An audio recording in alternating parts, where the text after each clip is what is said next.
संजू सैमसन जैसे खिलाड़ी रिप्लेस नहीं किए जा सकते, जैसे कि रोहित शर्मा और विराट कोहली।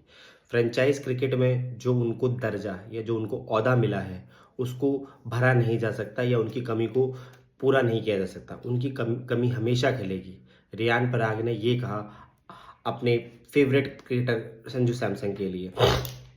रियान पराग और संजू सैमसन के पास ना तो रोहित शर्मा जैसी बहुत सारी ट्रॉफीज हैं, ना विराट कोहली जैसे 8,000 रन है, लेकिन एक फ्रेंचाइज जहां पर उन्होंने अपनी ऑलमोस्ट पूरी जिंदगी बिताई है और उनको उनके कैप्टन अगर ये चीज़ बोले कि उनको हमेशा याद रखा जाएगा एक लेजेंडरी कैप्टन के रूप में, एक लेजेंडरी प्लेयर के रूप में। I think this is a great thing which franchise captain और आपका जो फ्रेंचाइज कैप्टन है वो आपको इस तरह से याद रखता है। पिछले सीजन संजू सैमसन का इन आउट गया, बहुत अच्छा नहीं गया था जयपुर के लिए। राजस्थान में वो खेले लेकिन कई मैचेस में वो इंजर्ड रहे, जिसकी वजह से रियान पराग ने कैप्टनसी करी। और मुझे कुछ कुछ उस टाइम पे यही लग रहा था कि फ्यूचर अब राजस्थान रॉयल्स रियान पराग में एज ए कैप्टन देख रही है, और वही उन्होंने किया। तो आज हम बात करेंगे राजस्थान रॉयल की, जो क्या अपने 2008 के बाद आज 2026 में इतना लंबा सूखा, जो 2008 जब आईपीएल शुरू हुआ था तब उन्होंने पहली ट्रॉफी जीती थी, उसके बाद से वो ट्रॉफी नहीं जीत पाए। क्या वो इस आईपीएल में वो सूखा को कंप्लीट कर पाएंगे जिस तरह से आरसीबी ने कंप्लीट किया? और क्या वो इस बार सेकंड टाइम अपने विनर बन पाएंगे और अपने आप को उस लिस्ट में ला पाएंगे?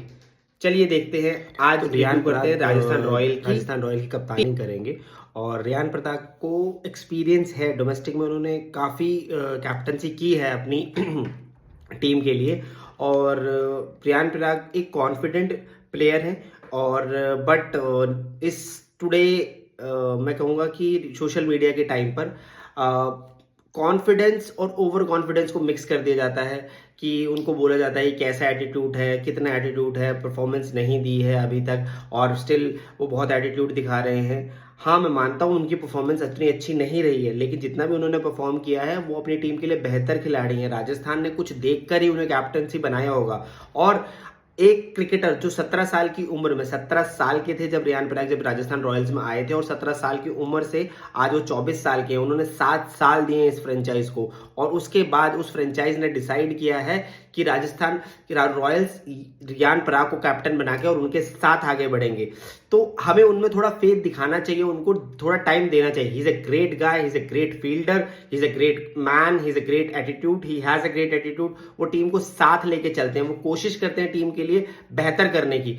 पता नहीं क्यों सोशल मीडिया पर उनकी काफी आलोचना हुई है, और उस आलोचना के बाद भी वो खड़े रहे हैं और परफॉर्म करते रहे हैं। उनको देखा गया है कई बार कि जब वो बैट से उनके बॉल लगती है तो लंबा ट्रैवल करती है। He has a good hitting power, और वो समझदार भी हैं, समझदारी भरी इनिंग भी खेली है। आज उनको 7 साल हो गए हैं इस फ्रेंचाइज के साथ, और तभी उनको ये अपॉर्चुनिटी दी गई है।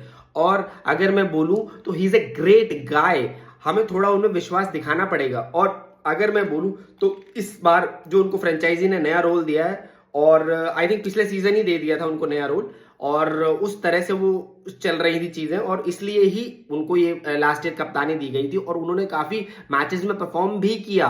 राजस्थान लास्ट ईयर कुछ 6 मैचेस हैं जो बहुत क्लोज मैचेस हारी है, और क्लोज मैच हार के और अपने हाथ से उन्होंने मैच गंवाए हैं।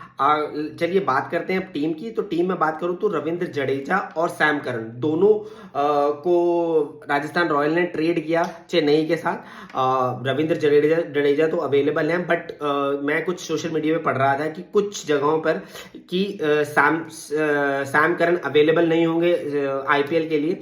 तो पता नहीं, अभी कोई इन्फॉर्मेशन कंफर्म इन्फॉर्मेशन नहीं है, बट हो सकता है कि सैम करन पूरे आईपीएल के लिए अवेलेबल नहीं होंगे। चलिए हम सोच लेते हैं कि सैम करन अवेलेबल ही नहीं है पूरे सीजन के लिए।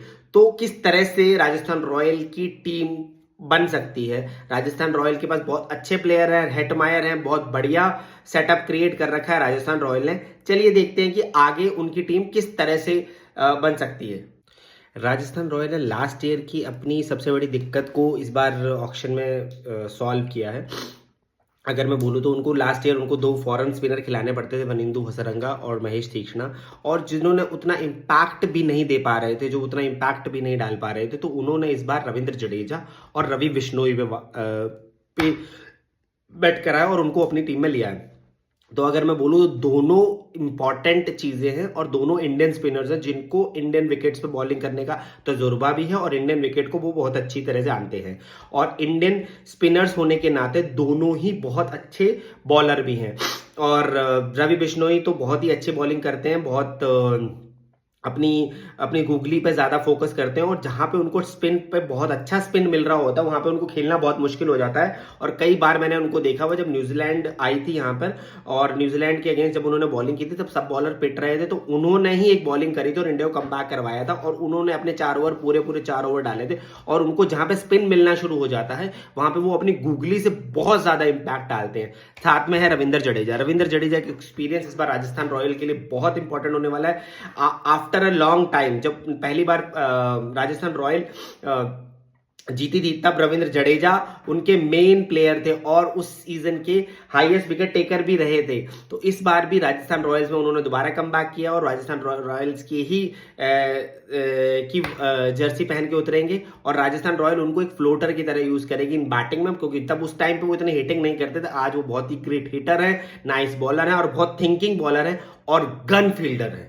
कहीं से भी कितनी भी दूरी से वो हिट कर सकते हैं विकेट को, और उनके पास से रन लेना इज लाइक कि किसी शेर के मान से मांस निकालने के बराबर है, और वो ही चीज इंपॉर्टेंट है राजस्थान रॉयल के लिए। अगर मैं राजस्थान रॉयल का लास्ट सीजन देखा जाऊं तो उन्होंने 6 मैचेस बहुत क्लोज मैच हारे थे, 5 क्लोज मैच हारे थे। अगर मैं बोलूं पंजाब के साथ वो 10 रन से हार गए, कोलकाता के साथ वो 1 रन से हारे थे। जो कोलकाता वाला मैच वो हारे थे वो नियर अबाउट 235 वो चेस कर रहे थे, और वो 1 रन से उस इनिंग में रायन पराग ने बहुत अच्छी इनिंग खेली थी और वो ऑलमोस्ट उन्होंने वो मैच जिता दिया था, लेकिन वो 1 रन से वो मैच हार गए थे। बैंगलोर के अगेंस्ट वो 11 रन से मैच हारे थे, उसमें भी वो यशस्वी जायसवाल और सूर्यवंशी ने बहुत अच्छी बैटिंग करी थी, बट वो उस चीज को वो वैभव सूर्यवंशी ने बहुत अच्छी बैटिंग करी थी, लेकिन वो उसको चीज को कैपिटलाइज नहीं कर पाए, और लास्ट में ध्रुव जुरेल ने भी बहुत कोशिश करी। वो 11 रन से वो मैच आ रहे थे। उससे पहले वो जो बहुत इंपॉर्टेंट मैच था वो एलएसजी के अगेंस्ट था, लखनऊ के अगेंस्ट जो मैच वो हारे थे वो बहुत ही क्लोज मैच था। वो ऑलमोस्ट वो मैच जीत चुके थे।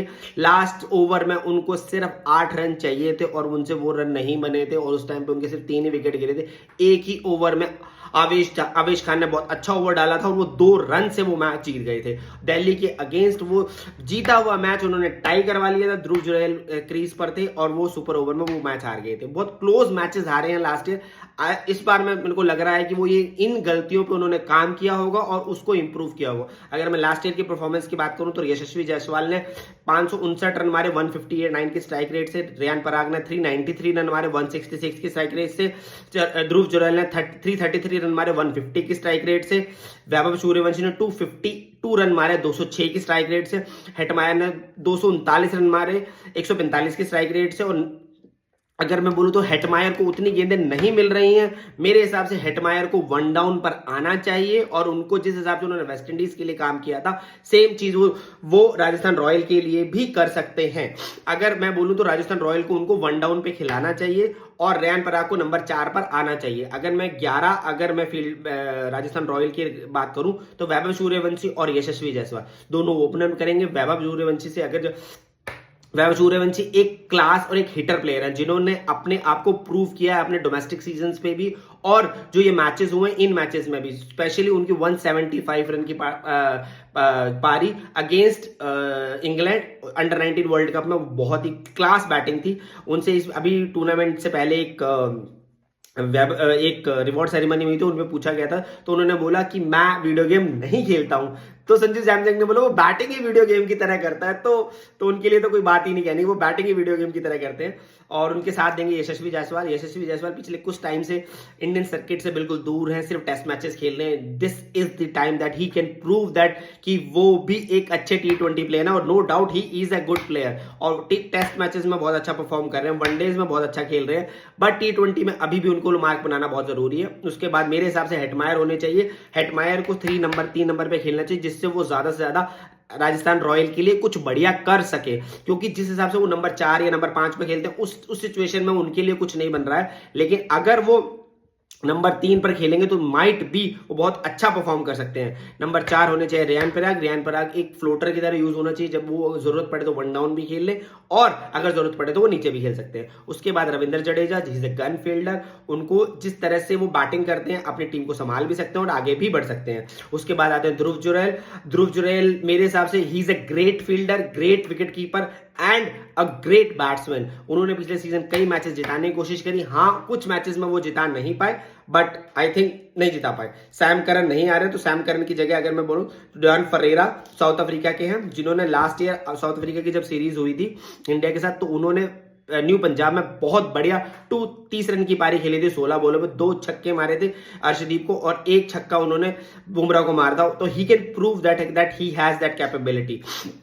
अगर मैं नंबर 8 पर बोलूं तो रवि सिंह जो रेलवे से खेलते हैं, जिन्होंने बहुत अच्छी बैटिंग करी थी। और रवि सिंह का अगर मैं बोलूं तो उन्होंने 176 की स्ट्राइक रेट के साथ रेलवे के लिए रन मारे हैं और उनको कई मैचेस भी जिताए हैं और उनका बहुत अच्छा सीजन गया है सैयद मुश्ताक अली का। उसके बाद आते हैं नंबर 9 पर Jofra Archer can bat, can hit the run. उसके बाद रवि बिश्नोई एंड लास्ट में आते हैं, अगर मैं बोलूं तो लास्ट में आते हैं मिलने को भी आप खिला सकते हैं। और अब इंपैक्ट प्लेयर के रूप में संदीप शर्मा को खिलाया जा सकता है। Sandeep Sharma he is a great guy, he has a Syed Mushtaq Ali में उनकी जो इकोनॉमी थी 7 की है। He has a thinking bowler, वो डेथ में यॉर्कर्स को बहुत अच्छे से एग्जीक्यूट करते हैं, स्पेशली वो बहुत स्लोअर्स मारते हैं, कटर्स मारते हैं और यॉर्कर्स उनकी लाजवाब है। उनके यॉर्कर्स स्पेशली स्लोअर यॉर्कर्स बहुत इफेक्टिव होते हैं। तो अगर मैं राजस्थान की बोलूं तो राजस्थान की ये टीम मेरे हिसाब से बेस्ट टीम है,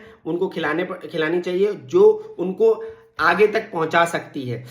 आई डोंट नो पावर वो इस बार सुपर प्लेऑफ के गुड कैंडिडेट नहीं है, बट मेरे हिसाब से जिस हिसाब से राजस्थान की टीम है उनकी 8 या 9 तक बैटिंग है, उसके बाद वो इंपैक्ट प्लेयर भी यूज कर सकते हैं। तो मेरे हिसाब से Rajasthan royal has a good chance to win this trophy. आपको क्या लगता है प्लीज कमेंट में मुझे बताइएगा। चलिए आज के लिए इतना ही, थैंक यू।